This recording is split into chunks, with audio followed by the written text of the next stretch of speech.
ఇక్కడ నిలబడ్డాము. ఆయన బలిపీఠం కదా మీద నిలబడి మాట్లాడటం అంటే సామాన్యమైన విషయము కాదు. కానీ ప్రభు కృప చేత, ప్రభు దయచేత నిలబడుటకు మనము అర్హులమై ఉన్నాం గనక ఆయన నామానికి మహిమ కలుగును గాక. హల్లెలూయా, హల్లెలూయా. మరి చిన్న వాక్య భాగం చదువుకుని మరి ప్రభుని మరి మాట్లాడుకుని మన జీవితానికి ఆయన ఏం చెబుతున్నాడో మనము గ్రహించి మన జీవితంలో ముందుకు వెళదాం. 91వ కీర్తన 13వ వచనము. చెప్పమ్మా. సింహములను నాగు ప్రాములను త్రొక్కెదవు, కొదవ సింహములను భుజంగములను అనగత్రొక్కెదవు. మరి చిన్న ప్రార్థన చేసుకుని ప్రభు మనతో మాట్లాడినట్లుగా వీటికి మరి ఏమండి అర్థాలు ప్రభు చెబుతున్నాడో విని మనం కూడా చిన్న ప్రార్థన చేసుకుందాం. పరిశుద్ధుడా, ప్రేమ కలిగిన మా తండ్రి, నాయన ఈ ఎత్తబడిన వాక్యము నాయన ప్రభా నీ నామము కంటే గొప్ప చేసిన ఈ వాక్యాన్ని బట్టి స్తోత్రములు చెల్లిస్తున్నాము. నాయన యేసయ్య ప్రభు నిలబడేది వారు ప్రభా మనుషులే కానీ మాట్లాడేది దేవుడు నీవై ఉన్నావు. నాయన యేసయ్య ప్రభా దుమ్మి ధూళుమైన మమ్మలను ప్రేమించావు ప్రభా. యేసయ్య మేము ప్రభా యేసయ్య నిలబడేటకు ప్రభా అర్హులము కాదు నాయన. నీ ఉచితమైన ప్రేమ చేత నిలబడుటకు మాకు సహాయం చేశావు నాయన. యేసయ్య ఈ లోకంలో ఉన్న సింహములు నాగు పాములను ప్రభా యేసయ్యని త్రొక్కటానికి మాకు ప్రభా అధికారము, మా శక్తి, మా బలము చాలదు కానీ నాయన నీవు మాతో ఉంటే ప్రభువా ఈ లోకములో ఎటువంటి ప్రభువా సింహము కలిగినటువంటి రూపములు కలిగినటువంటి ఎటువంటి ఆజ్ఞను త్రొక్కటానికి నాయన మాకు అవకాశం దయచేయమని ప్రభువా యేసయ్య ఎత్తబడిన వాక్యాన్ని ప్రభా బిడలతో పంచుకుంటున్నాం నాయన. యేసయ్య ప్రభు ఇక్కడ ఉన్న బిడల్లో కూడా మంచి ఒక గ్రహింపు దయచేయండి. వారికి ప్రభు నూతనంగా మీరు మాట్లాడిన ఆయన ప్రభా బిడలతో మీరు మాట్లాడిన ఆయన బలపరచమని నాయన వారి హృదయంలో భద్రపరచుకుని ప్రభువా వారి జీవితానికి నాయన వారి వాక్యానికి జీవితం అప్పగించుకుని ప్రభువా యేసయ్య వాక్య ప్రకారము జీవించడానికి కావలసిన కృప దయచేయమని యేసు నామములో ప్రార్థించి వేడుకుంటున్నాము తండ్రి. ఆమేన్. మరొకసారి చదవండమ్మా. నీవు సింహములను నాగు ప్రాములను త్రొక్కెదవు, కొదవ సింహములను భుజంగములను అనగత్రొక్కెదవు. ప్రభుని మరి నాగు పాములను సింహములను తొక్కటం అంటే మామూలైనటువంటి విషయము కాదు. ఎందుకని అటువంటి ఘోరమైన మరి అవి జంతువులు అవి అడవుల్లో ఒకప్పుడు ఇప్పుడు నివసిస్తున్నవి. మరి వాటిని మనం తొక్కటం అంటే మన వల్ల అవుతుందా? మన వల్ల కాదు. కానీ దేవుడు వారు ఉంటే మనతో అవి తొక్కటానికి సరిపోతాం. ఎందుకని అంటే కొదవ సింహములను నాగు పాములను త్రొక్కటకు మన శక్తి అయితే సరిపోదు. ప్రభు మనతో ఉండి వాటినైతే మనం త్రొక్కటానికి సరిపోతాం. ఎందుకనంటే అవి మనుషులను భయంకరంగా చంపగలిగిన వ్యక్తులు అయ్యి ఒక మనిషి బలం అయితే వాటిని చంపటానికి మన అధికారం సాలదు. కానీ దేవుని అధికారం ఉంటే వాటిని త్రొక్కగలము. ఎందుకనంటే అట్లాగే మరి చాలామంది భక్తులు కూడా దావీదు కూడా గొర్రెలను కాచేటప్పుడు మరి ఆయన ఏమి చేతగానే వాడు చిన్న బుడ్డవాడు కానీ ఒక గొర్రెని ఎత్తుకుపోతుంటే ఏం చేశాడంటే ఆ గొర్రెను చీల్చి ఆ నోటి నుండి చీల్చి ఆ గొర్రె పిల్లని విడిపించుకున్నటువంటి గొప్ప శక్తిమంతుడు. అప్పుడు ఎవరున్నారు అంటే ఆయనతో దేవుడు ఉన్నాడు, దావీదు గారు. అటువంటి గొప్ప దేవుడు అప్పుడు ఏం చేశాడంటే ఆయన్ని చూశాడు. ఆహా ఇది చిన్నవాడైనా కానీ దావీదు గొప్ప బలవంతుడు. అప్పుడు ఆ గొర్రె పిల్లలను రక్షించుకున్నాడు. అట్టి విధంగానే మరొకసారి ఆయన ప్రతి దినము కూడా అక్కడ దేవుడు ఆయన ఉండడానికి మార్గం ఏంటంటే అనేకమైనటువంటి కీర్తనలు పాడాడు, ప్రభువుని గణపరిచాడు. ఒంటరిగా ఉన్నాడు. ఒంటరిగా ఉన్నవాడు ఏ మాత్రం కూడా జడవకుండా ప్రభువుని గణపరిచాడు. అనేకమైనటువంటి కీర్తనలు, అనేకమైనటువంటి పాటలు రాసి ప్రభు వారిని సంతోషపరిచినప్పుడు ప్రభు వారిని విడిచిపెట్టలా సింహపు నోళ్లను విడిపించి కాపాడాడు. అటువంటి అద్భుతమైన పనులు చేసినప్పుడు దావీదు ఏం చేశాడంటే ఆయన గొల్లియాతుని చంపటానికి అధికారము కలగజేశాడు. మరి ఆ ఊరు వచ్చి కొడుతున్నప్పుడు ఏమి చేయటానికి ఎంతో మంది రాజు అయ్యుండి కూడా ఏమి చేయలేక భయముతో వాళ్ళందరూ వెళ్ళి 40 రోజులు యుద్ధంలో ఉన్నారు. కానీ ఆ గొలియాతు వచ్చి ఆ ఊరు వచ్చి తొడగొట్టి కేకలేస్తున్నాడు, మీలో ఎవడైనా సరే రండి నన్ను ఓడించండి అని అంటే ఎక్కడ ఎవ్వరు కూడా వెళ్ళలేకపోతే మరి అప్పుడు ఈ చిన్నవాడైన దావీదు వాళ్ళ నాన్నగారు యాకోబు గారు ప్రేమించి, అరయ్యా బాబు మీ అన్నయ్యలు యుద్ధంలో ఉన్నారు, నువ్వు వెళ్ళి మంచి భోజనం వెతికెళ్ళి ఇమ్మన్నప్పుడు చూసి ఎంతో బాధపడ్డాడు. అప్పుడు నా రాజుగారిని అడిగాడు, సౌలు గారిని అడిగి, అయ్యా ఒక అవకాశం నాకు ఇవ్వండి, ఈ ఫిలిష్తీయుడైన వారిని ఇన్ని నేను పడగొడతానని అడిగినప్పుడు ఆ అవకాశం ఇచ్చినప్పుడు మరి ఆ డాళ్ళు కానీ ఏమి కానీ నాకు అక్కర్లేదు, కానీ నాకు నేను ఒక 5 రాళ్ళు ఏరుకొచ్చుకొని మరి తిప్పి కొట్టినప్పుడు అప్పుడు ఆయన గొలియాతుని పడగొట్టాడు. అటువంటి గొప్ప శక్తిని ఎవరిచ్చారు? యేసు నామములో యుద్ధము యెహోవాదని కొట్టినప్పుడు ఆయన్ని అంతం చేశాడు. ఆయన వరలో కత్తి తీసుకుని ఆయన్ని అంతం చేసినటువంటి గొప్ప శక్తిమంతుడు దావీదు. అటువంటి మరి శక్తి మనం కూడా దేవునితో ఉంటే, దేవుడు మన హృదయంలో ఉంటే మనము కూడా ఇటువంటి దుర్మార్గమైనటువంటి పరిస్థితుల్లో ఉన్నటువంటి ఈ లోకములో మానవుల్లో కూడా సింహాలు కలిగినటువంటి హృదయం కలిగిన వారు ఉన్నారు, పాము హృదయం కలిగినటువంటి వారు ఉన్నారు. ఈ లోకములో భయంకరమైనటువంటి సర్పము హృదయాలు కలిగిన వారు ఈ లోకములో ఉండలేకపోలేదు. అటువంటి వారిని మనము అణుగుతొక్కాలంటే దేవుడు మనతో ఉండాలి. దేవుణ్ణి వాక్యము మన హృదయంలో భద్రపరచుకోవాలి. దేవుణ్ణి అనుసరించి మనము నడిచిన ఎడల మనము ఏది చేసినను జయించటానికి ఈ దేవుడు ఎంతగానో కాపాడుటకు ఆయన సమర్థుడు. మరి అటు విధంగానే మరి ఇది చివరి మాట కూడా చదువమ్మా, 13 వచ్చిన చదివే కదా, ఇది 1 పేతురమ్మ 5:8 వచ్చినావు. నిబ్బరము గల బుద్ధివారై మెలకుగా ఉండమ్మా ఒక్క నిమిషం. నిబ్బరము గల బుద్ధివారై అంటే నిబ్బరము రావాలంటే ఎక్కడి నుంచి వస్తుంది? నిబ్బరము అంటే ఒక సెకండ్లో ఒక హృదయము మారిపోవటానికి అనేకమైనటువంటి ఒక హృదయములో నుంచి అనేకమైనటువంటి ఆలోచనలు పుట్టుకొస్తాయి. ఎందుకనంటే ఒక నిమిషము మంచినీళ్ళు తాగుదాం అనుకుంటే మరొక నిమిషము టీ తాగాలనిపిస్తుంది, మరొక నిమిషము మంచి భోజనం చేయాలనిపిస్తుంది, మరొక నిమిషము ఆహారం పిచ్చుకోవద్దు అనిపిస్తుంది. అటువంటి అప్పుడు నికరము లేని బుద్ధి ప్రతి మనిషిలోనూ ఉన్నది. ఆ నికరము లేని బుద్ధి ప్రతి మనిషిని సర్వనాశనము చేసేటువంటి ఆలోచనలు పుట్టిస్తున్నాయి, పాపపు ఆలోచనలు పుట్టిస్తున్నాయి. ఒక స్త్రీని చూసినప్పుడు ఆ స్త్రీని అనుభవించాలనేటువంటి దరిద్రపు ఆలోచనలు మానవుడి హృదయంలో పుట్టుకొస్తున్నాయి. ఒకరిని చూసినప్పుడు ఒక స్త్రీకి ఆ పురుషుడు గొప్పగా బాగున్నాడు, డబ్బు గలవాడు, వాడిని మనం వశపరుచుకుంటే వాడిని ఎట్లయినా మనం వాడిని నాశనం చేయొచ్చు అనేటువంటిది స్త్రీ హృదయంలో పుట్టుకొచ్చేటువంటి వారుగా ఉన్నారు.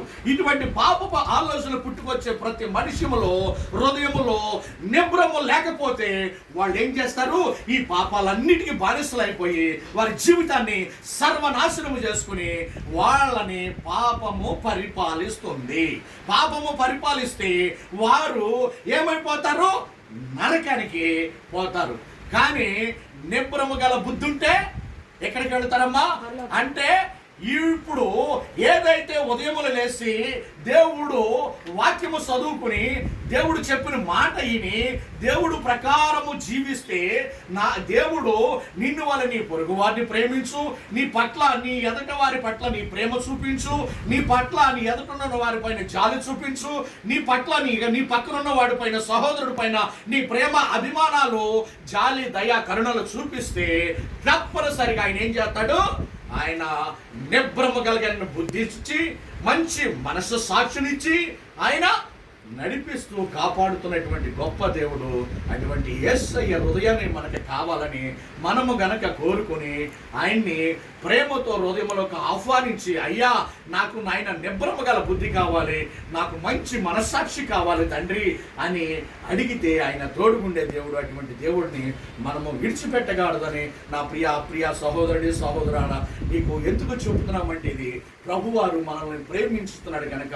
అటువంటి నిబ్రమ కలగ బుద్ధి లేకపోతే ఎంతోమంది నిబ్రమ లేక, ఎంతోమంది నిబ్రమ హృదయములు లేక ఆత్మహత్య చేసుకున్న వాళ్ళు ఉన్నారు. నరకానికి వాళ్ళు విశ్వం మందులు తాగి చనిపోయిన వారు ఉన్నారు. వాళ్ళకి ఎందుకని నిబ్రమ లేదు, దేవుని మీద ఆలోచన లేదు. ఎందుకు పుట్టానో, ఎక్కడికి పోతున్నానో ఒక గమ్యం లేని వారికి ఆలోచనగా ఉన్నారు. వాళ్ళు పుట్టి పెరిగి పెద్ద అయ్యి వారి నరకానికి పోయేవారు ఉన్నారు. నువ్వు పుట్టావు, పెరిగావు, కొంచెము దేవుని పట్ల నువ్వు ఆలోచించగలిగితే అటువంటి నిబ్రమ కలిగిన బుద్ధి ప్రభువారు ఇస్తాడు. నిన్ను కడవరికి కాపాడి నీ జీవిత కాలం అంతయు ఆయన నీ రాజ్యంలో నడిపిస్తాకి తోడుగా ఉండా దేవుడిని. ఎందుకు నీవు ఈ ఉదయకాల సమయంలో నువ్వు దేవుణ్ణి, నీవు నా సొంత రక్షకుడుగా నువ్వు నాకు నిబ్రమ దయచేయమని అంత కడకూడదు. అడిగిన ఎడల దేవుడు ఇచ్చగలిగిన దేవుడు గనక నీవు ప్రేమతో వేడుకోవలసిందిగా ప్రభు పేరుతో వేడుకుంటున్నాను. మరి ఈ వాక్యములో నుంచి మరొక వాక్య భాగంలోకి వెళదాము. మరి సామెతల గ్రంథము 22వ అధ్యాయము 13వ వచనము చదివి సహాయం చేయవలసిందిగా ప్రభు పేరిట మనం చేస్తున్నాను. మరి సామెతల గ్రంథము 22వ అధ్యాయము 13వ వచనము. సోమరి బయట సింహముంది, వీధులలో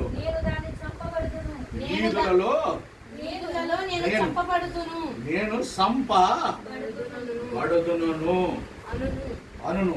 మరొకసారి చదవండి అమ్మా. సోమరి సింహముంది, వీధులలో నేను సంపబడుతున్నాను అనును.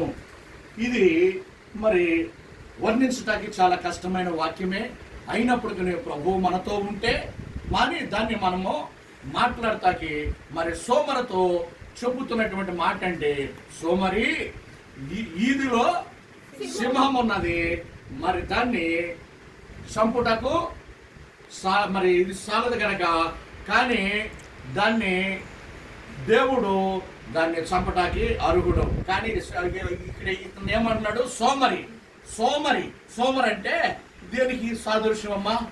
ఏ పని పాట చేయనివాడు, దేనికి ఎదరికి వెళ్ళనివాడు, ఇంట్లో చెప్పిన మాట చీకటితో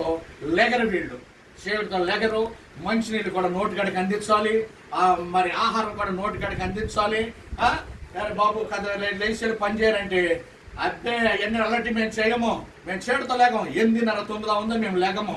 ఎందుకనంటే సోమరికి ఆయనకి ఎందుకనంటే వాడు ఏ పాత్రము కూడా ఎవరు చెప్పిన మాట వినడు. వాడు ఎందుకంటే సోమరితనము వాడికి అది బాగుందనుకుంటున్నాడు, దాంట్లోనే వాడికి ఎంతో సంతోషం ఉందనుకుంటున్నాడు. వాడి జీవితం అంతా సోమరితనంతోనూ, నాకు కుటుంబం ఉంది, నాకు భార్య ఉంది, నాకు బిడ్డలు ఉన్నారు, నాకు తల్లి ఉంది, నాకు తండ్రి ఉన్నాడు, వారి కొరకు నేను కష్టపడాలి, నన్ను పెంచి పెద్ద చేశారు, నేను ఒక జీవితంలో నేను ఒక విలువ సంపాదించుకోవాలి, నేను ఒక పేరు సంపాదించుకోవాలి, నాలో ఉన్న దరిద్రతను, నా కుటుంబంలో ఉన్న దరిద్రత పోగొట్టుకోవాలని వాడికి ఆలోచన లేకుండా ఏం చేస్తున్నాడంటే ఇంటిలో పడుకుని ఆడేం చేస్తున్నాడంటే సోమరితనంగా పడి ఉన్నాడు. సింహం ఉందని ఆడి గుమ్మలోని సింహం ఉందనుకున్నాడు. ఏం చేస్తున్నాడంటే దాన్ని చూసి అమ్మో అంటే వాడికి పనికి వెళ్ళాలన్నా కానీ అది సింహంలా కనపడుతుంది, ఏదన్నా పని చేయాలన్నా కానీ ఆడికి సింహంలా కనపడుతుంది, ఇంకోటి ఏదన్నా చేయాలన్నా కానీ ఆడికి పెద్ద సింహంలాగా ఉండదు. ఆడికి పొండుకోవటం ఎవరో కూడా తీసుకొచ్చి పెడితే అమ్మ తీసుకొస్తుందా, తల్లి తీసుకొచ్చి పెడుతున్నాడా, తండ్రి తీసుకొచ్చి పెడుతున్నాడా, తోడుపుట్టినోడు తీసుకొచ్చి పెడుతున్నాడా, తింటా ఉంటాడు కానీ వాడు ఏ పనికి వెళతాకి ఆడు ఇష్టపడ్డాడు. అటువంటి సోమరితో చెబుతున్నటువంటి దేవుడు. చదువమ్మ మరొకసారి. సోమరి బయట సింహం ఉంది, వీధులలో నేను సంపబడుదును అనును. అంటే వీడు పనికి వెళ్తాకి ఇప్పుడు చెప్పేది ఇప్పుడు అర్థమైందమ్మా. ఇప్పుడు ఏమన్నాడంటే ఎదుర సింహం ఉందంట, ఈ ఈదులోకి వెళ్తే సంపబడతాడంట. చూడండి సోమరి మరి యుద్ధం పోరాటంలో లైఫ్లో ఎవడైనా సరే బయటికి వెళ్ళినప్పుడు అనేకమైనటువంటి వాహనాలు వస్తాయి, అనేకమైనటువంటి అగ్గి వస్తుంది, అనేకమైనటువంటి గాళ్ళు, తుఫాన్లు, వేదర గాళ్ళు వస్తాయి. పనికి వెళ్ళినప్పుడు అనేకమైనటువంటి సమస్యలు వస్తాయి. మనం వెళ్ళే పోరాట జీవితంలో వాటిని జయించాలంటే మనకేముండాలి? తెలివి ఉండాలి, జ్ఞానం ఉండాలి, నలుగురితో మాట్లాడే వివేక జ్ఞానాలు, మంచి మానవత్వాలు ఉండాలి. కానీ ఈ గుమ్మంలోనే సింహం ఉందని ఈదులలో ఏం చేస్తున్నాడు, చచ్చిపోతానే ఉన్నాడు భయం వేసి ఇంట్లోనే పడి ఉన్నటువంటి సోమరికి. కానీ దేవుడు చెబుతున్న మాట అంటే, అటువంటి భయంకరమైనటువంటి దినాల్లో మీరు ఉండొద్దు, సోమరిలాగా ఉండొద్దు. మీరు గుమ్మంలో సింహం ఉందని ఏ పని చూసినా భయపడొద్దు, మీరు జాగ్రత్తగా ఉండాల్సిందిగా మరి కాపాడుతున్నాడు. అటువంటి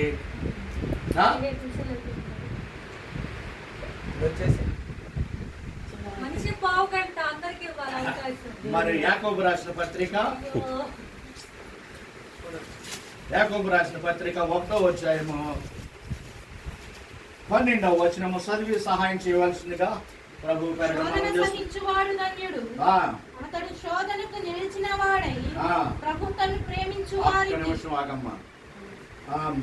శోధన సహించిన వాడు ధన్యుడు. మంచి మాట అమ్మ. ఎందుకనంటే ప్రతి ఒక్కరి జీవితంలో శోధన అనేటువంటిది అస్సలు చెప్పుకోలేనటువంటి శోధనలో ఉన్నారు, చెప్పలేనటువంటి బాధల్లో ఉన్నారు, చెప్పలేనటువంటి పరిస్థితుల్లో ప్రతి కుటుంబము, ప్రతి బిడ్డ కూడా చాలా కఠినమైనటువంటి శోధనకి ఎదుర్కొని నిలబడలేకపోతున్నారు కొంతమంది, నిలబడేవారు కొంతమంది. మనం ఎటువంటి శోధింపబడుతున్నామో, ఎటువంటి భయంకరమైనటువంటి స్థితిలో ఉండబడ్డామో మనం గ్రహించుకోవాలా. ఎందుకనంటే శోధన అనేటువంటిది మరి ఎందుకనంటే ఒక గేమ్ ఆడాలంటే, క్రికెట్ ఒక గేమ్ గానే ఆడాలంటే దాన్ని గెలిచిన వాడికి బహుమతి ఇస్తారు. కానీ గెలని వాడికి బహుమతి ఇస్తారా? గెలవరు. కానీ ఒక సమస్య ప్రతి జీవితంలో ఉంటుంది, దాన్ని గెలవాలి. కానీ దేవుడు తీసేయి ఏమని ప్రార్థన చేస్తారంటే, అయ్యా నాకు ఇంత డబ్బు కావాలయ్యా, అయ్యా నాకు పలానా అనారోగ్యం ఉందయ్యా, నాకు తీసేయి, అయ్యా నాకు పలానోడితో బాధ ఉందయ్యా అని చంపేయి. అట్లా వారి ఇష్టం వచ్చినట్టుగా రీతిగా దేవుడిని సొంతంగా వాళ్ళు మాట్లాడి వాళ్ళని ఏం చేస్తారంటే, వాళ్ళకి ఇష్టం లేని దేవుడి దగ్గర తీసేయి, దాన్ని కావాల్సిందేమో ఇచ్చేయి, కావాల్సిందేమో ఇవ్వు, మాకు అవసరం లేని తీసేయి నాయన అని ప్రార్థన చేస్తూ ఉంటారు. కానీ దేవుడు ఏమంటున్నాడు తెలుసా? కానీ ఒక రోడ్డెమటో వెళుతున్నప్పుడు, కానీ ఒక తండ్రి ఒక కొడుకు వెళుతున్నప్పుడు, అంత దూరం వెళ్ళేటప్పుడు కొడుకు ఏం చేస్తాడంటే, అంత దూరాన కుక్క నుంచుని ఉంది. కానీ ఆ కుక్క ఏం చేస్తుందంటే ఆ బొడ్డోని చూసి పొళ్ళి గిలిస్తుంది అనుకో, గట్టిగా అందనుకో, వాడు ఏం చేస్తాడో జడుచుకుంటాడు. జడుచుకున్నప్పుడు వాడు ఏం చేస్తాడు, భయపడి నాన్న చేతి కిందకు వస్తాడు. నాన్న నన్ను ఎత్తుకో అన్నాడు. కానీ ఈ నాన్న ఎత్తుకున్నప్పుడు ఏం చేస్తాడో, కుక్క మొహం ఏం చూసి ఏం చేస్తాడు, కొడుకు ఎక్కిరెత్తాడు కుక్కని. ఇప్పుడు ఎవరి చేతిలో ఉన్నాడు? ఇందాక ఏమైంది, కింద భూమి మీద ఉన్నాడు. కానీ అప్పుడు ఏం చేశాడు, భయపడ్డాడు సమస్యకి.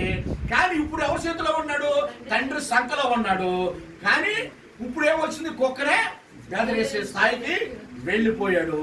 అటువంటి పరిస్థితిలో గనక నీవు కనుక సొంత దేవుడిని కనుక నువ్వు ప్రేమించగలిగి, దేవుడిని నువ్వు సొంత రక్షకుడిగా అంగీకరించి ఆయన సంఖ్యలోకి నువ్వు ఎత్తుకోగలిగితే నీ బాధలన్నింటినీ ఆయన తీసేస్తాడు. ఆయన నీ కష్టాలన్నింటినీ తీసేస్తాడు. ఆయన నీ వాడాల్సిన గేమ్లో ఆయన ఆడి నీ సమస్యని పరిష్కరించి నిన్ను విజయ పదము వైపుకు నడిపించగలిగిన గొప్ప దేవుడు. అటువంటి దేవుడిని నువ్వు గ్రహించాలి. అటువంటి దేవుడిని నువ్వు సొంత రక్షకుడిగా అంగీకరించి ఆయన నీ హృదయంలో పెట్టుకుని ప్రేమించగలిగితే కాపాడటానికి, నిన్ను సమస్యల నుండి విడిపించటానికి దేవుడు సమర్థుడు. అటువంటి గొప్ప దేవుడిని మనము దాని నుండి ఆ సమస్యకు భయపడకుండా, సరిపోకుండా నిలబడాల్సిందిగా ప్రభు పేరిట మనము చేస్తున్నాను. మరొక చిన్న అంశం ఉంది, దాన్ని కూడా మరి మాట్లాడుకుని ముగించుకుందాం. దయచేసి ఈ అవకాశం ఇవ్వాల్సిందిగా సేవకురాలు మీరు వేడుకుంటున్నాం. దేవుడు వారికి పెద్ద మనసు ఇవ్వాల్సిందిగా ప్రభు పేరిట మనం చేస్తున్నాం. దయతో క్షమించండి, టైం ఎక్కువ తీసుకుంటే. అట్టి విధంగానే మత్తయి సువార్త 26వ వచనము 41వ వచనము చదివి సహాయం చేయండి. మరొకసారి అమ్మ, ఎప్పుడు కూడా వాక్యాన్ని 2 సార్లు రిఫరెన్స్ చదవాలా. ఎందుకనంటే ఫస్ట్ సారి ఎవరైతే చదవనప్పుడు గబిక్కిని కొంతమంది క్రాక్ చేసుకోలేరు. రెండోసారి చెప్పినప్పుడు దానికి బ్రెయిన్కి ఎక్కగలుగుతుంది కనుక ఎప్పుడు కూడా రెఫరెన్స్ 2 సార్లు చెప్తే వారికి వినే వాళ్ళకి ఈజీగా అర్థం అవుతుంది. ఒకసారి కాకపోతే ఒకసారి గుర్తెట్టుకోవడానికి దేవుడు సహాయం చేస్తాడు కనుక అందుకని మత్తయి రాసిన సువార్త 26వ వచనము 41వ వచనము చదివి సహాయం చేయండి. మీరు శోధనలోకి ప్రవేశించకుండానట్లు మెలకువగా ఉండి ప్రార్థన చేయుడి. ఎంత సంతోషమైన మాట చెప్పండి. చూసారా, ఇప్పుడు మనము కొద్దో గొప్ప ఇక్కడ రక్షణ పొందిన వారు ఉన్నారు, కొద్దో గొప్ప బలపడిన వారు ఉన్నారు, కొద్దో గొప్ప దేవుడు అంటే విలువ తెలిసిన వారు ఉన్నారు, శాంతము తెలియని వారు ఉంటారు. శాంతము దేవుడు అంటే తెలియని వారు ఉంటారు, సగము తెలిసి సగం తెలియని వారు ఉంటారు. ఒక మీటింగ్స్లో 3 రకాల 4 రకాల జనం వస్తారు. అంటే దేవుని మీద పూర్తిగా అవగాహన ఉన్నవారు కొంతమంది వస్తారు, కొంతమంది మారు మనసు లేక బాధ తెలియక నమ్ముకోవాలి, నా కష్టాల నుంచి విడిపించబడాలని కొంతమంది వస్తారు. కొంతమంది ఏమో ఏంటి నా పరిస్థితి నాకు తెలియక అనేటువంటిది లోకంలో ఉండేవారు కొంతమంది వస్తారు. అట్లా యంత్రం ద్వారా ఇంటున్న బిడ్డల్లో కూడా కొంతమంది ఉంటారు. కానీ ఇక్కడ రాయబడిన వాక్య ప్రకారం ఏంటంటే మనం తెలుసుకోవాల్సింది, మీరు శోధనలోకి ప్రవేశించకుండా మెలకువగా ఉండి ప్రార్థన చేయండి. ఇదే మాట దేవుడు ఒకసారి శిష్యులతో కూడా చెప్పాడు. ఎందుకనంటే ఆయన ఎక్కడికి వెళ్ళేటప్పుడు, ఆయన కొండ మీదకి వెళ్ళి ప్రార్థన చేసుకున్నప్పుడు శిష్యులు, నా కొరకు మీరు ఒక గడి అయినా ప్రార్థన చేయండి అంటే వీళ్ళు వచ్చేసరికి ఒక గడియ కాదు కదా, వీళ్ళు నిద్రపాటు కలిగి కునుకుతూ ఒకరి మీద ఒకరు నిద్రపోతా ఉన్నారు. అప్పుడు ప్రభువారు మరి ఒక పైకి వెళ్ళి ప్రార్థన చేసుకున్నట్లుగా చూస్తున్నాం. ప్రార్థన మనుషులు దేవుడు ఏం చెప్పాడంటే, మీరు ఒకరి పట్ల ఒకరు మీరు ప్రార్థన చేసుకోండి. ఈ ప్రార్థన మనం ఎవరు చేస్తారయ్యా అని అంటే, ఎవరైతే వాక్యాన్ని నమ్ముతారో వారు మాత్రమే ప్రార్థన చేయగలరు. ఎందుకనంటే శోధనలోకి ప్రవేశించుకున్నాక శోధనలోకి ప్రవేశించినాక నువ్వేం చేసినా బయటికి రాలేవు. కానీ శోధనలోకి ప్రవేశించక మునిపే నీవు ప్రార్థన చేయి. అంటే మన జీవితంలో ఎప్పుడు కూడా పొద్దున్నే మధ్యాహ్నము సాయంకాలము కూడా మనము అనుదిన ప్రార్థన మనము చేయాలా. చేయకపోతే ఏమవుతుందంటే శోధనలోకి ప్రవేశించబడతాము. హృదయము వేరే వాటితో ఆక్రమించబడుద్ది, హృదయము వేరే పాపాలతో నింపబడుద్ది. అటువంటప్పుడు హృదయములో నింపబడినప్పుడు పాపాలు చేయటానికి సులువైపోతాము, మనకి కాపాడేవారు లేరు. అప్పుడు శోధనలో మనము కొట్టుమిట్లాడతాం కానీ రక్షించేవారు ఎవరు ఉండరు. కానీ మనము శోధన రాక మునిపే మనం ఏం చేయాలంట, ప్రార్థన చేసుకుంటే వారికి కాపాడేటువంటి దేవుడు ఆయన స్పష్టంగా చెప్తున్నాడు. ఇప్పుడు నీవు నేను కూడా ఇక్కడున్న మనమందరము కూడా మనం ఏం చేయాలి, ముందలే ప్రార్థన చేసుకుంటూ ఎవరైతే మారు మనసు లేరో, ఎవరైతే రక్షణ లేదో, ఎవరైతే దేవుణ్ణి సొంత రక్షకుడిగా అంగీకరించలేక ఉన్నారో వారు సొంత రక్షకుడిగా అంగీకరించి మారు మనసు పొంది దేవుణ్ణి సొంత రక్షకుడిగా అంగీకరించి ఎవరైతే మారు మనసు పొందుతారో వారిని ఆ శ్రమల నుండి ఆ కష్టాల నుండి విడిపించి వారి పక్షాన దేవుడు యుద్ధము చేయటానికి ఆయన సమర్థుడు, ఆయన చాలిన వాడు కనుక అటువంటి గొప్ప దేవుడిని ఎందుకు నువ్వు మారు మనసు పొందకూడదు, ఎందుకు దేవుడిని నువ్వు సొంత రక్షకుడిగా అంగీకరించకూడదు? ఈ ఉదయకాల సమయంలో ఈ అవకాశాన్ని నువ్వు ఎందుకు చేయవేడ్చాలి? దేవుడు రేపొద్దున నిన్ను లెక్కెడుకుతాడు. నీ వాక్యము నీకు వినపడింది, నీకు చెప్పబడింది, నువ్వెందుకు మారు మనసు పొందలేదు, నువ్వెందుకు దేవుడు అంటే నీకు లక్ష్య లేదు అని అడిగినప్పుడు మరి రేపొద్దున తీర్పు దినములో ఆయన 24 పెద్దలతోనూ మరి ప్రధాన దూతలతోనూ గొప్ప దేవుడు మరి బోర ధ్వనితో వచ్చినప్పుడు రక్షించబడిన వారు ఎత్తబడతారు. ఎడరను పడిన వారికి 7 ఏళ్ల శ్రమలో మరి ఆ తల్లి జాడ పిల్లకి లేక, పిల్ల జాడ తల్లికి లేక, చెట్టుకొకరై పుట్టుకొకరై అనాథులై అడిసే దినాలు రాకపోతున్నాయి కనుక నువ్వు ఎలా ఉన్నావు నా ప్రియ సహోదరుడు సహోదరి? ఈ మధ్యాహ్న సమయంలో నీ జీవితాన్ని మార్చుకోవాలని, నీ హృదయాన్ని మార్చుకోవాలని దేవుడు ఎంతో కష్టముతో ప్రయాసముతో ఈ వాక్యాలను మరి ఇటువంటి మీటింగ్స్ ఏర్పాటు చేస్తున్నప్పుడు నువ్వెందుకు సిద్ధపడకూడదు? ఎందుకు దేవుడిని సొంత రక్షకుడిగా అంగీకరించకూడదు?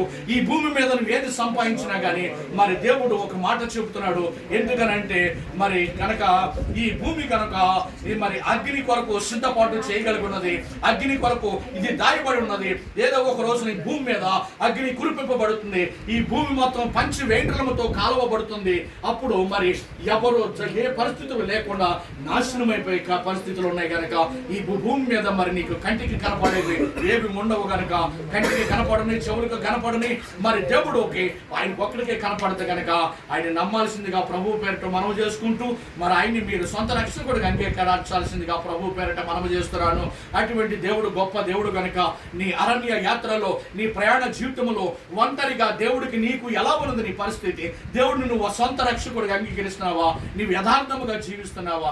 జీవించాల్సిందిగా ప్రభు పేరిట మనవి చేస్తూ ఎన్న మాటలు నీ హృదయములో, నా హృదయంలో దాచుకుని దేవుని వాక్యముతో వంటగట్టుకుని బ్రతకాల్సిందిగా ప్రభు పేరిట మనవి చేసుకుంటూ ఈ వాక్యాన్ని దేవుడు నామములో దీవించాలని, ప్రతి హృదయంలో దాచుకుని బలపరచాలని వేడుకుంటూ ఇటు అవకాశం ఇచ్చిన మరి ఈ దేవుడికి ఎంతో కృతజ్ఞతాస్తుతి చెల్లించుకుంటూ ఈ చిన్న ప్రార్థన చేసి ముగించి వేడుకుంటున్నాను. మరి చిన్న ప్రార్థన చేద్దాం. పరిశుద్ధుడా, ప్రేమ కలిగిన మా తండ్రి, మహోన్నతమైన దేవా, ఈ ఎత్తబడిన వాక్యములను ఆయన బిడ్డల హృదయాల్లో ఫలింపించిన ఆయన యేసే ప్రతి హృదయాన్ని, ప్రతి బ్రతుకును మార్చగలిగిన ఆయన యేసే వారు ఉన్నతమైన స్థితిలో నాయన దేవుని సొంత రక్షకుడిగా అంగీకరించిన ఆయన వారు మారు మనసు రక్షణ పొందుకుని ప్రభువా నశించిపోతున్న ఆత్మలను ఎత్తికి రక్షించగలిగిన గొప్ప శక్తి కలిగిన వాక్యమును ఆయన ప్రతి హృదయాన్ని తాకిన వారు బ్రతికించినట్లుగా నీ కార్యము జరిగించమని వారితో మీరుండి ప్రభువా మార్చమని వేడుకుంటున్నాయన. యేసయ్య ఈ మధ్యాహ్న సమయంలో నాయన అల్పుడను దిండును నాయన నన్ను నిలబెట్టి ప్రభా ఈ రకముగా నువ్వు ప్రభా మాట్లాడటకు సహాయం చేసినందుకు నీ పరిశుద్ధ నామమునికే స్తుతి చెల్లించుకుంటూ ఘనత, మహిమ, ప్రభావాలు మీరు మాత్రమే పొందుకోమని యేసు ఉన్నతమైన నామంలో ప్రార్థించి స్తుతించి అడిగి వేడుకుంటున్నాను తండ్రి. ఆమేన్, ఆమేన్, ఆమేన్. మీ అందరికీ నా హృదయపూర్వక వందనాలు.